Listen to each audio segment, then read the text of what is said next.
पर उन्होंने जिले में क्राइम कंट्रोल को लेकर दिशा निर्देश जारी किए। आईजी दत्ता ने कहा कि अपराधों पर नियंत्रण के लिए सख्त कार्रवाई की जाएगी। उन्होंने कहा कि किसी भी अपराधी को बख्शा नहीं जाएगा और गैंगस्टर्स के बीच जो संघर्ष होते हैं उनकी रीढ़ तोड़ी जाएगी।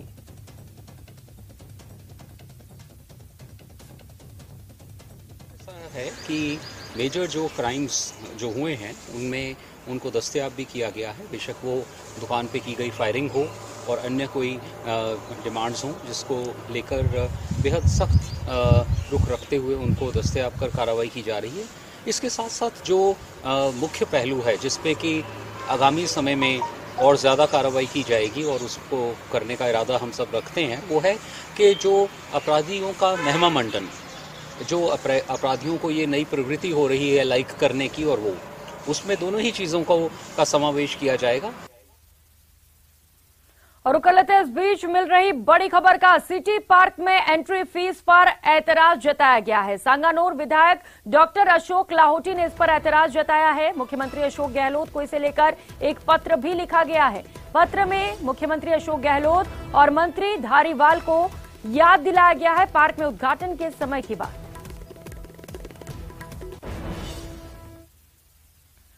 और अगली खबर का रुख करेंगे। रणथंभौर नेशनल पार्क से बाघिन T-134 को सरिस्का में शिफ्ट किया गया है। वन विभाग की टीम ने पहले बाघिन को ट्रैंकुलाइज किया और मेडिकल परीक्षण के बाद पिंजरे में डालकर उसे सड़क मार्ग से सरिस्का रवाना कर दिया गया। बाघिन को लेने के लिए सरिस्का की टीम रणथंभौर नेशनल पार्क आई थी।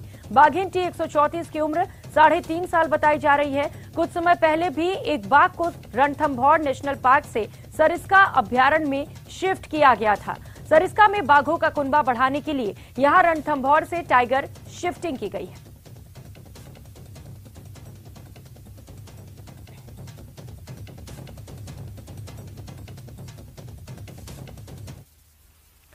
और उकलते इस बीच मिल रही एक और बड़ी खबर का। कोटा से यह बड़ी खबर है। कोटा एयरपोर्ट की एक और बाधा दूर कर ली गई है। रामगढ़ टाइगर रिजर्व क्षेत्र में भूमि जो आ रही थी उसे डिनोटिफाई किया गया है।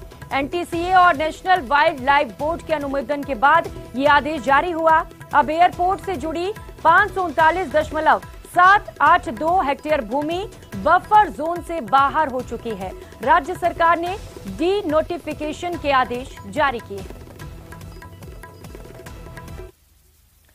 और झालावाड़ से खबर है जहां पर चोर बेखौफ हो चले हैं। चौमहल्ला कस्बे में चोरों ने जमकर उत्पात मचाया। देर रात एक शराब की दुकान को निशाना बनाया और ताला तोड़कर हजारों रुपए की नकदी और शराब की पेटियों पर हाथ साफ किया। इस दौरान चोरों ने दुकान में लगे सीसीटीवी कैमरे भी तोड़ डाले और मौके से फरार हो गए।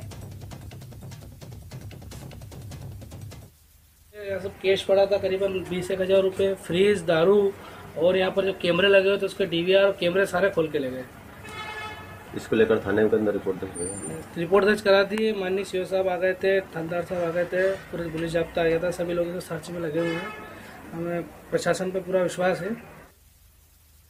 वहीं बीकानेर के कुंभासर गांव के प्राथमिक विद्यालय को क्रमोन्नत करने की मांग को लेकर विद्यार्थियों और ग्रामीणों ने विद्यालय के मुख्य द्वार पर तालाबंदी करते हुए प्रदर्शन किया। ग्रामीणों ने कहा कि पिछले 15 सालों से विद्यालय को क्रमोन्नत करने की मांग की जा रही है, लेकिन आज तक सुनवाई नहीं हुई।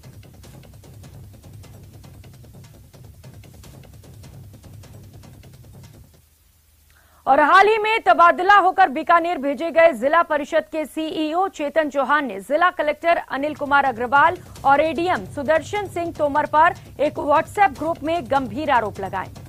चौहान ने दोनों ही अधिकारियों पर मनरेगा में 4 करोड़ रुपए का घोटाला करने के आरोप लगाए। इधर इन आरोपों पर जिला कलेक्टर अनिल अग्रवाल का कहना है कि जिला परिषद के सीईओ चेतन चौहान का तबादला बीकानेर हो चुका है। पारिवारिक विवाद और तबादले की वजह से विगत कुछ दिन से काफी परेशान नजर आ रहे हैं।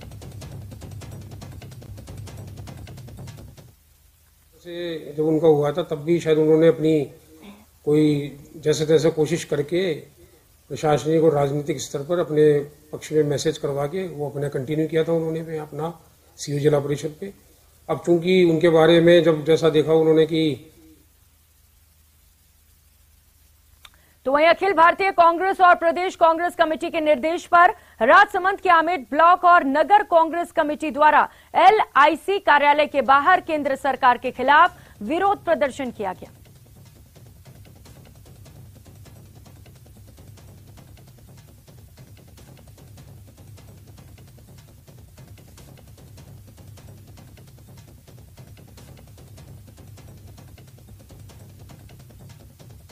तो बड़ी संख्या में कांग्रेसी कार्यकर्ता शामिल हुए। एलआईसी के बाहर ये प्रदर्शन किया गया।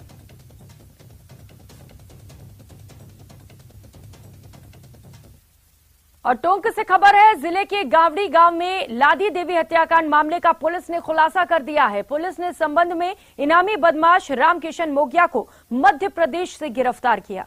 आरोपी से 13.5 किलो चांदी के आभूषण और कई पुराने सिक्के बरामद किए गए।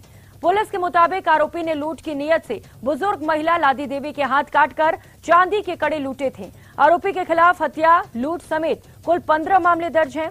आपको बता दें कि 2 फरवरी को देवली थाना इलाके के गावड़ी गांव में बुजुर्ग महिला लादी देवी की हत्या हुई थी। इसके पास से करीब 13.5 केजी 13 केजी हाँ करीब 13.5 केजी चांदी के आभूषण भी बरामद हुए हैं। इनका अब हम विश्लेषण करेंगे। अपने जिले में जितने लूट के केसेस, नकबजनी के केसेस में ये वांछित चल रहा था, सबको इससे लिंक करेंगे तो इससे और भी काफी। और खबरों में आगे बढ़ेंगे। नागौर के जीरो ने किसानों को मालामाल कर दिया। किसानों ने कभी उम्मीद भी नहीं की कि जीरे के भाव 32,000 से 35,000 प्रति क्विंटल तक पहुंच जाएंगे। बता दें, अरब देशों के रेस्टोरेंट में लग रहे जीरे के तड़के और जायकेदार खाना बनने के चलते जीरे की डिमांड लगातार बढ़ रही है। इसके चलते नागौर जिले की चर्चा अब पूरे जोरों पर है और इसकी फसल लोगों को खूब फायदे पहुंचा रही है। हमारे जीरा और हल्दी की बहुत ज्यादा रही, क्योंकि इसे नेचुरल एंटीबायोटिक के रूप में माना गया। और तीसरा कारण यह रहा कि अरब कंट्रीज में इसका जो फूड कल्चर है वो बहुत ज्यादा चेंज हो रहा था। ये भी इसका सबसे बड़ा कारण रहा, क्योंकि अरब कंट्रीज में जो इंडियन रेस्टोरेंट है उनमें भारतीय जो खाने और ये जो मसाले हैं इनकी मांग विदेशियों द्वारा सबसे ज्यादा की जाने लगी। और रुक कर लेते हैं, इस बीच मिल रही एक और बड़ी खबर का। श्री गंगानगर से ये बड़ी खबर है। व्यापारी को ऋतिक बॉक्सर के नाम से धमकाने के मामले से जुड़ी ये बड़ी खबर आपको बता दें। गजसिंहपुर पुलिस ने मामले में 3 युवकों को गिरफ्तार कर लिया है। उधार की रकम नहीं लौटा पाने के कारण धमकी दिलाई गई थी। ऋतिक ने ही फाइनेंसर को वीडियो कॉल कर 60 लाख रुपयों की डिमांड की थी। पुलिस ने तीनों युवकों को गिरफ्तार किया है और तीनों से लगातार इस मामले को लेकर पूछताछ की जा रही है।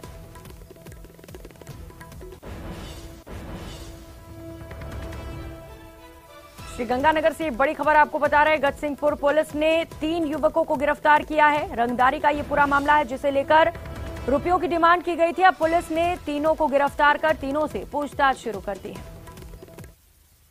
और फिलहाल यहां वक्त हो चला एक छोटे से ब्रेक का, लेकिन